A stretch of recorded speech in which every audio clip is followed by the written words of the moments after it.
What's up guys, this is Anthony from Anthony's Customs, and for this review we're looking at the DC Universe Classics Matty Collector Exclusive Club of Infinite Earths, whatever you want to call it, FREDDY FREEMAN figure.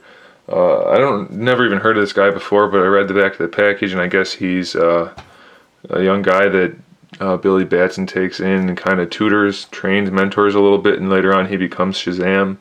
So I guess that's his story, and that's why he has some similarities to the Shazam outfit. Pretty much all the same minus the blue, which would normally be red. But it's a pretty decent figure. There are some problems, but it looks cool.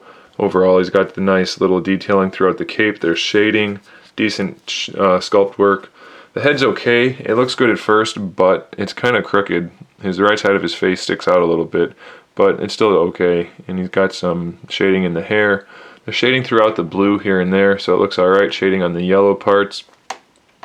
Standard articulation, although he actually does have a little bit of up and down in the head, which most figures are lacking from Mattel these days. So the swivel, standard shoulder articulation, bicep swivel, single jointed elbow, wrist swivel, ab crunch, not the best, but it is there. Waist twist is there, but also kind of tight, and it's underneath the belt, so it's hidden, but it's kind of limited. Standard hip articulation, nothing new there. Thigh swivel, knee pivot, ankle pivot. That's it. So that's alright. He's got new boots, it looks like. It has those little stitching marks on them. I'm sure these arms were used for somebody else at some point. Although, I don't know if mine just has a lump here in the shoulder, but it doesn't, the bicep doesn't fit on it quite right. So I don't know if it's new parts or just parts that were never put together before, but it doesn't work quite as well as I'd have liked. The paintwork is fairly solid throughout the gold and the blue seams. There's not really too much bleeding. The lightning bolt looks pretty solid, and I don't really have too much to complain about. The worst part is at the tops of the boots, and it's not horrible, so he's alright. I don't know if I did this yet, so I'll show you real quick. He's about 6 1/8 inches tall, so he's pretty good size, considering the other figures are about 6 1/2, so he's a little bit shorter, being that he's a young kid.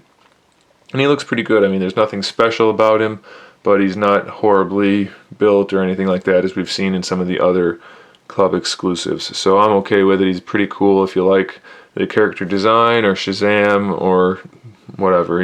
You're not going to be too disappointed by the figure. Maybe not blown away, but definitely good enough to pick up if you have a reason to get him. Otherwise, don't get him. There he is, guys. Thanks for watching. Stay tuned for more figure reviews, custom figures, and other good stuff. In the meantime, keep collecting.